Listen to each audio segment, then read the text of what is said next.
Hello again! It's time for a quick tutorial. You're about to enter what's called patrol mode, wherein you're allowed to freely investigate the occult science building. Use your mouse to click characters to initiate conversations, or doorways to move to other places in the building.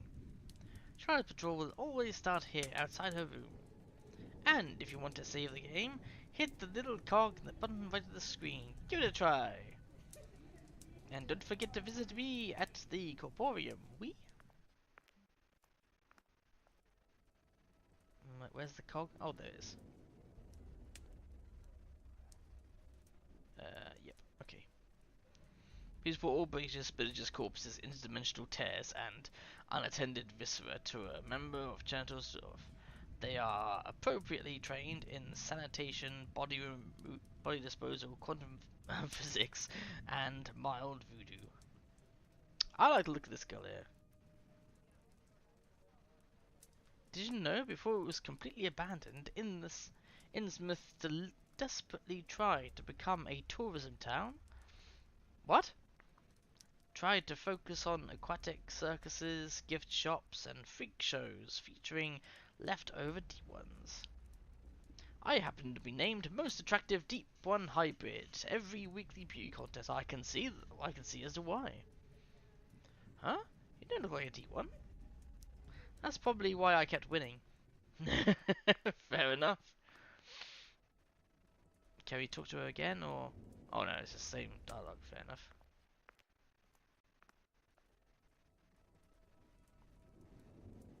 Nico Dak, I think. Or Day. Nico Day? You're the new security girl, right? I'm Nico Day, archivist of the Occult Science Building. Feel free to tell me your deepest and darkest. Okay, I left school when I was 9 to become a witch, and quietly hope that schools don't teach people anything important past that. Interesting. And they do, by the way, quite a bit. Oh, well, shit. Don't listen to him. If you can count and spell, everything else is optional. Roger Cavendish, Chief Medical Officer. And what does that tell you? You can do more than count and spell, right, Doctor? Well, a few things bring people back from the brink of a terrible baphometic death, creating vaccines for supernatural diseases. Have you ever seen a prosthetic tentacle? Don't get him started on his damn prosthetic tentacles. Any more little nuggets of secrecy, Charlotte? Okay, here's a fine one. People think that I cock my hips all the time because it's a Shub Niggurath witch-coven thing, when really it's because I'm secretly proud of my butt.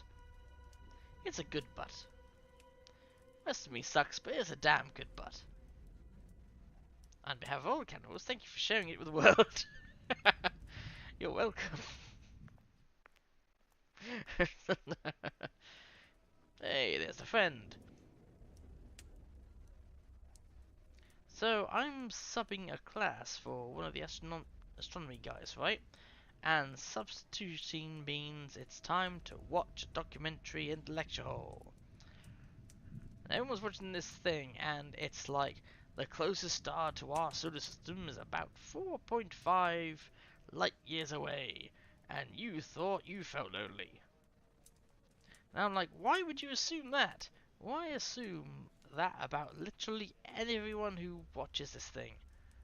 I grew up in a coven surrounded by spells, things, psycho bitches, and now I'm working at university. I salivate at the concept of loneliness. I wonder if they say that. I wonder if they say that in nature documentaries too, trying to make weird animals relatable. Yeah, and you thought you sprayed pungent union at attacking predators. And you thought you had a projectile tongue that was sticky at the end so you could catch cute bugs. And you thought you had a four-headed penis. What the F has a four-headed penis? I believe I mentioned it before. It's, an echidna. Yeah, echidna, there you go, I was right. Maybe girl echidnas are into the whole eldritch horror kink. Guy echidnas gotta step up their game, and turn their penises into horrifying, horrific nightmares. I had no argument for this. Right, what are these two? Annika Silverstein. Ah, it's the new security. Annika Silverstein, alien theology. Caitlin Brickshaw, pun enthusiast. Pun enthusiast? Charlotte Strange, badass witch cop. So, what happened to the last security guy? Are they on sick retirement adventures? Last I heard, he landed in Aruba. Then the rest of him landed in Cancun. Ooh, that's not good. Yes, quite tragic. Entire cult science building exploded, leaving only a crater, oddly filled with indentations of the faces of the workers and students who were in there. That was before our time, of course, since we're alive and whatnot. Huh. But there's like protections from that happening again, right? Oh yeah, they put a sneeze guard in. Exactly. Right. Well. Okay, that's everyone. Anything else I can click on? That badass picture. Oh, I enjoyed myself. I should look around, meet some folks, get a lay of the land, and all that. I'm only working here for a while. Well, that's the door. That's the room I came out of, isn't it? Oh, look, there's thingy up there in the sky. Up there on the wall. I didn't notice her. Hello, Spooky. How's your feet? Why the fascination with my feet, Annie? Surely the juiciest stuff for cannibals is like the brain or whatever. Oh, no, no, no, no. Can't eat brains, my lovey. Eating brains gives you the shiggles. Shiggles? What's the shiggles? Shits and giggles. An English disease. Makes you shiver and laugh uncontrollably while you lose control of your body. Then you die. Had a friend who had it back home. Significantly less hilarious than it sounds. That sucks, man. Yep, and now I'm all inconsolable, and the only way to cheer me up is to give me a bite of your giant bum. Damn it, Annie, you almost had me feeling like you weren't a complete ass. I don't need the complete ass, just half a cheek at most. Okay, that was pretty clever. I'm here all week.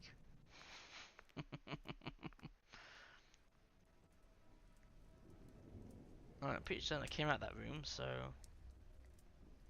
Yep, I'm not gonna need to start taking naps in my day job.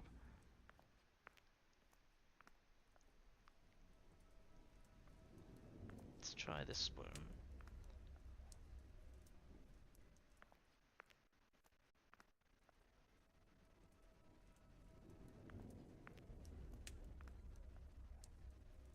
Devastating. All my classes are at 7 a.m. Got any ideas for a book that'll help me wake up in the morning? Wait, all your classes? Ah, you'll want internalized zombification in the necrology aisle. All the benefits of being a zombie without the drawbacks of looking like a corpse. Longfellow, I recognize that name. Though your interests will occasionally fall out of your butthole. Oh, your intestines will fall out of your butthole. Okay. Huh, they must have a book for everything. Though I take coffee over scooping intestines back into my butthole, maybe that's just me. Oh, who's this person? Lynn Lucent. A fun trick of the black magic users of the old days was to write how-to spell books that, simply by reading them, would cast the curse. And the reader was trying to learn on the reader themselves. Fiendish but funny, according to them. What happened to your eye holes? How to throw ethereal fire directly into somebody's eyes. Luckily, it was just the Cliff Notes version. Ooh. What's this middle doorway? Ah! Hey Emily, do you guys have any books on advanced witchcraft? I want to keep fresh while I'm here. Ooh, Lulu. I'll take that as an of course we do, Charlotte. Have you seen the size of this goddamn library? We got books that ain't even been written yet. Ooh. Signs of Rain Dancing by Professor Anna Undercarriage. Huh. Guess maybe I'll fit in here. A little better than I thought. I've been doing science all this time. Much like electricity, the human body acts as a conductor of magical energy intrinsic in the air of the regions of high concentration. This effect is exacerbated with wet skin, leading to many witch cults dancing naked in the rain in order to conjure spells effectively. Indeed, it seems paranormal encounters seem more frequent when it's raining or in regions of the world where rain is frequent.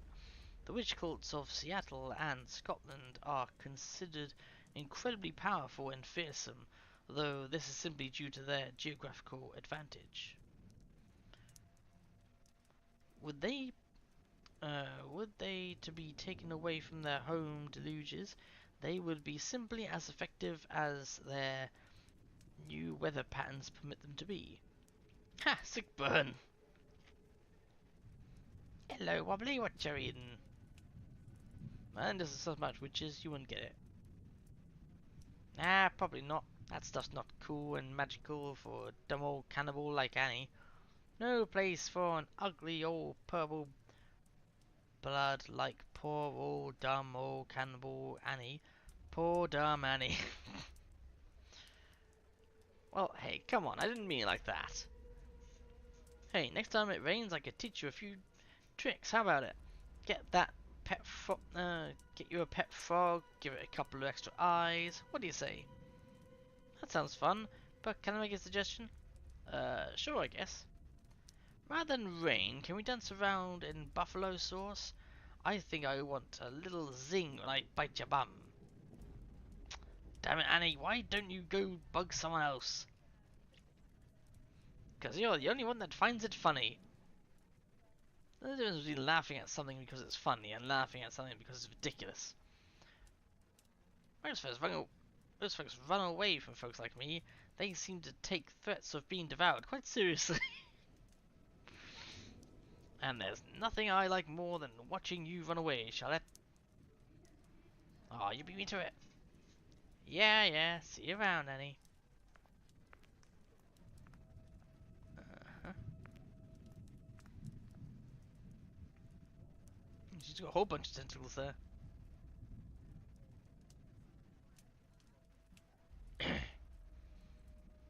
So, what's with the puppets? We help her talk with unfamiliar people on unfamiliar subjects. One must become more familiar with us in order to become more familiar with her. Spent a little too long in the psychology department, huh? I've heard research and all them dark psychiatrics can rub off on people. And you spent a little too long in engineering to not know when someone's pulling your leg. So working and studying in certain buildings has a residual effect. I wonder what effect working in the occult science building has on witches. I wouldn't start taking a chalkboard to my coven dance rituals. No one wants to know the angle of rotation on one of my sick free ballin' pirouettes.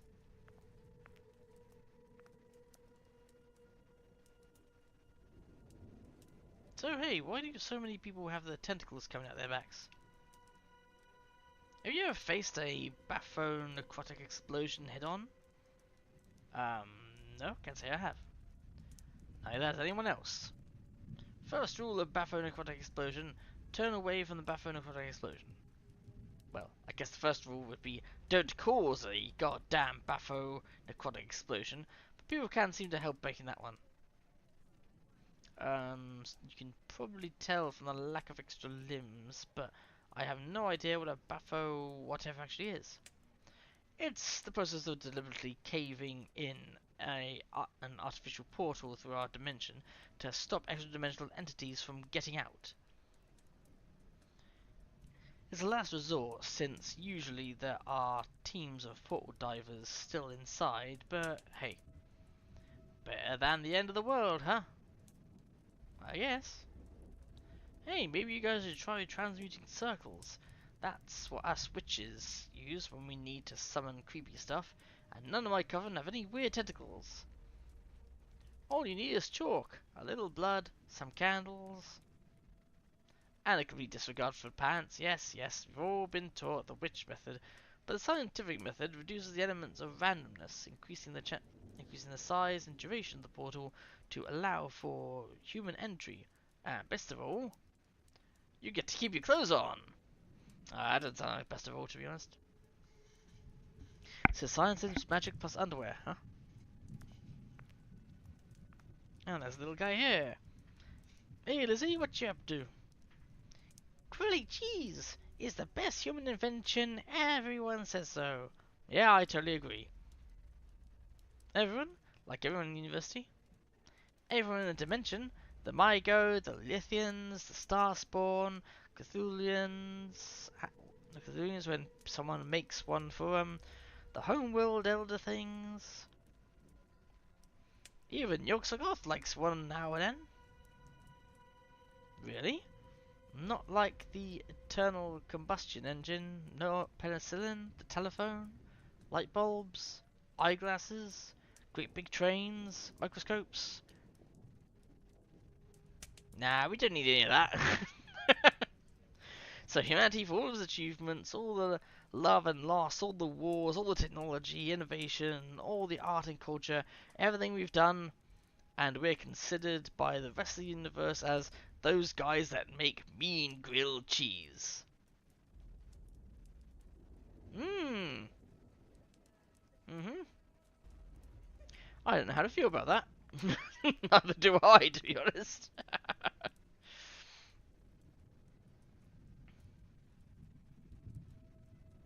June Blue Moon. Studying at the Miskatonic is a huge opportunity. There are so few monster hunters in my hometown. I think my job prospects in the future are pretty bright. It does come with some drawbacks, though. You're not likely to finish your studies exactly the same species as you started. Oh hey, at least at the very worst, I'm pretty sure this place could always use more freaky ass teachers. Want me to look at it? Oh wait, I don't think I went through the centre bit there. That looks like Dunwich itself. Nothing out there for me, my jurisdiction's right here. Although patrolling the whole university would probably be good for the old leg muscles. Get all toughened up in case of any sick monster attacks. Can't stand lean steak myself, much prefer pressed ham. Stop trying to make me laugh, Annie, it ain't gonna work. Oh yes it is. It's gonna make me laugh anyway.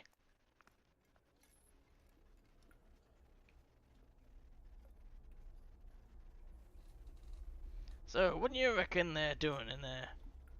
Poking, prodding, same as always. Eventually they'll get bored and we'll be tasked with carting off the husk.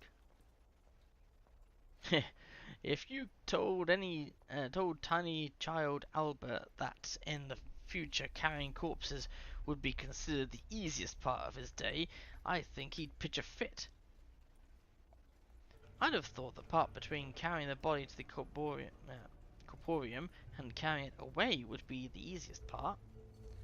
Though I guess hanging out in this spooky ass hallway can be a little exhausting too. He's got a bloody... I mean, that just looks like a creature from Half-Life. Head crab, that's it. Just a small word of advice to the biology department.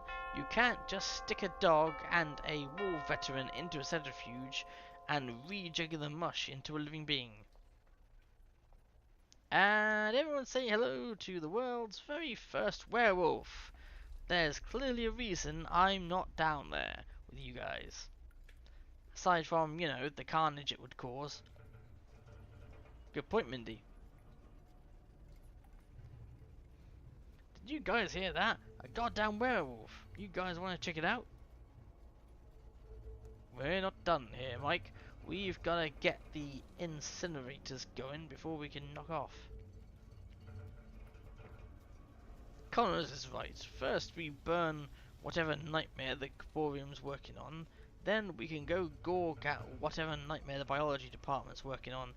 They got their own burners after all. I always thought you had to get bit by a werewolf to become a werewolf. Then again, why would any werewolf stop at one bite and not just eat whatever it's biting? Maybe that's why we don't have zombie plagues anymore.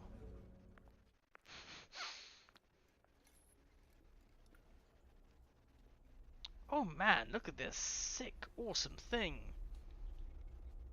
And that, that tough stuff is a colony of cuddle worms, complete with the bloody spinal cord of their human host. They like to lay their eggs in city water pipes, and once consumed, they attach to the spinal columns of their hosts, eventually controlling their every move. Sort of like zombies, except, you know, a lot more screaming and begging for death, we? Very interesting species. That's a deceptively adorable name for the worst thing ever. I bet the boys a tenner that I could yank the spine out of this poor sod's mouth. Turns out the worms form a rock-solid grip on the host's brain while they're piloting him.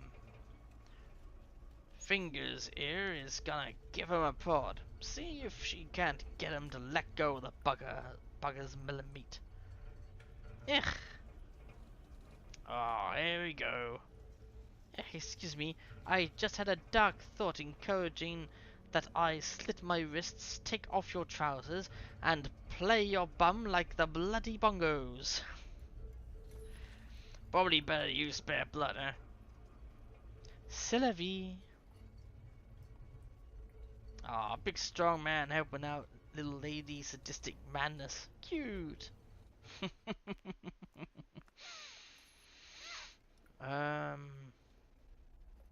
Did we click on that guy as well? Oh yeah, okay, we've done that.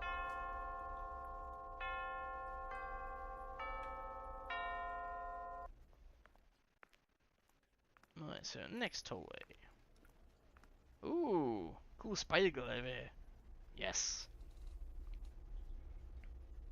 Essentially, you just need to maintain your resources, spending them on village and stat upgrades, but village upgrades get passive benefits to both villages, so you need to be careful that you're not helping the other team and their village. Ooh, what game is she talking about? See, that's where I went wrong with my first game. After I constructed our breeding pit, the other village gained enough population resource to speed their building and foraging processes. What the shit are they talking about? I wish I knew. I want to get involved in that game, like now. So after you've drawn from the encounter deck, if what you draw is a monster, pick from the monster deck. Then you can choose to fight or flee. If you fight, compare your player card's Frosty stat with the monsters and add a d6 to both stats to determine whether you win or lose. If you want to flee, it's the same process with liquidity stat. Once you've returned to the village board, you can add your successful foraging tokens to the village stockpile. Whatever team successfully builds their village first wins, or whatever team's village runs out of food, materials, or population resource loses. And do I have to go by my in-game name too? Couldn't hurt. They're just talking about some sort of board game. Never played one before. Not many places to put the board when you're off dancing in the woods with nothing but a smile on. I know where to keep the pieces. Well, I mean, maybe I shouldn't go there.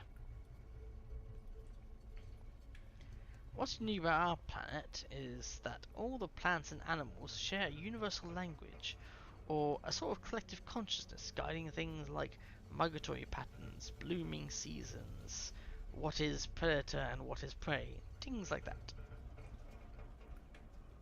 It also acts as a conduit of emotions for organic life. A flower is plucked, the garden screams, a cow is slaughtered, the whole herd weeps. Humans seem to have lost this ability over the last 100,000 years, and those few that can hear it go mad with the knowledge of it. Just so you know, the planet is very upset with you humans. Yeah, not surprised. Guess I'd better go apologize to my bagel. Oh man, I hope that ain't true. As wish goddess of a love goddess, I should probably be spreading the love to everything, not just humans. And I've eaten a whole lot of burgers. Due to recent unscheduled experiment by a member of our security team, the Ethereum has become talkative and boisterous. As a result, our most boring students are required to spend recreational time chatting with the Ethereum in an attempt to shut it up. Students encountered are encouraged to practice vivisection during recreational hours, using the locally bred horrors, nightmares, pets, or children available. These resources are included in your tuition. Occult Science entrance. Students of the occult science are discouraged from interacting with other students of the Miskatonic alumni. As strange or upsetting as occult science seems to be, the subject is incredibly tame in comparison. Ask yourself why anyone would come to the Miskatonic University to study geography. Ask a point. Books branded at the schools in Sydney are to, under no circumstances, leave the library. Branded books found outside the library will be shot on sight. Okay, I think I've read every bit there.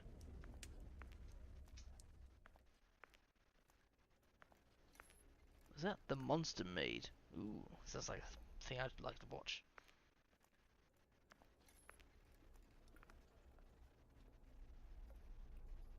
Oh, it's up there as well. Hello again, how's it going? Can't complain. Jessica Morgan. So, you're the one who taught the Ethereum to talk, huh?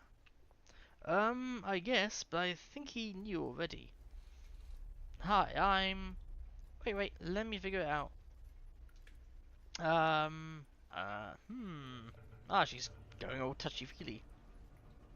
Layer of grime over the extremities, so you're aware of the mutagenic atmosphere and have applied a home remedy, so you're local to New England. But no real accompanying stench other than that of dead flowers, so you're often with other people. Mild wobbling at the touch indicates a lack of exercise, but the very dirty boots mean you're outside in the rain a lot. Judging by the short black skirt and choker, you're an active worshipper of Shambhagarath, the goddess of love and humanity, and combining the grime, wobbliness, smell, and outfit, you must therefore be a member of the Chunskook Witch Coven. Wow, exactly. Although they were just observations, so what's with the creepy tentacles? This is as close to a handshake as I get. Ah, well, enchanté. So what's your deal? Oh, I'm Jessica Morgan. I'm the record keeper for experiments performed on the Necronomicon, though I was a detective before my arms got all noodled. How do you keep records if you can't control your arms? With a handshake like that, how do you hold a pen? What do you mean? I have perfect control of my arms. Oh. Oh. Well, it was nice meeting ya. See ya later, Ethereum. Bye, Spooky.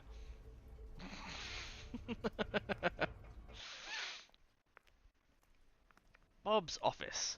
Staff are encouraged to only disturb Bob on matters of immediate security or apocalyptic concern. Students are encouraged to go away. Do those wormy things act as your arms? That's pretty groovy.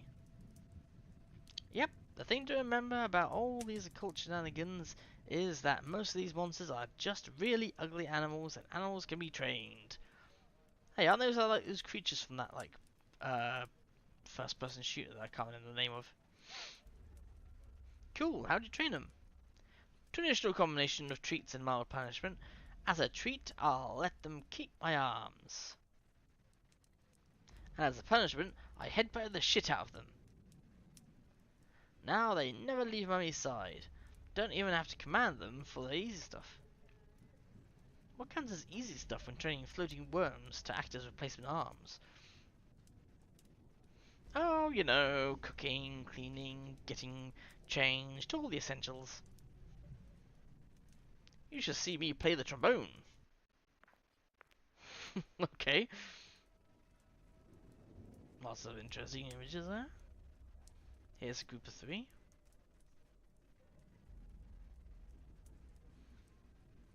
The server refers to having every internal organ replaced by half-sentient liquid slurry. For example, you wouldn't believe how much of your brain is dedicated to simply maintaining the automatic processes of your body.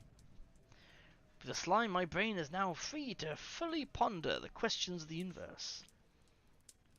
Oh, well, I gotta admit, you're putting a good spin on this. Still, having to carry a handkerchief around to mop up the incorrigible sludge out of my eye sockets is a drawback. Forget hygiene, you're at Miskatonic. If you're only trailing black slime, you'll practically clean the place up. Nothing gets an occult scientist down, I guess.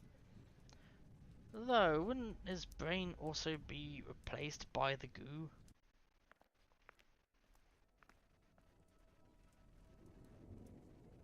The geography building has probably the least dangerous lessons on campus, but also has the highest security. Can have the public figure out where the plateau of Leng is, or worse, Rayla. Why not? You know how some people can't help but get close as they can to the scene of a car crash? Imagine that car crash being a centralized supernatural apocalypse based in the Pacific Ocean. Folks would climb over each other to check that out. Yeah, I guess. I bet it looks pretty radical. So, what's with folks changing their names for that board game people are talking about? It's to make the consequences of the game seem more real. A lot of people need an escape from work or their studies, and the game's a good way to do it. Huh. You think I could play with you guys when I've got some time off or whatever? Depends. What's your in-game name gonna be? Thrust Powerful, Badass Barbarian, Saving Sick Wenches or whatever. Nope. Bye.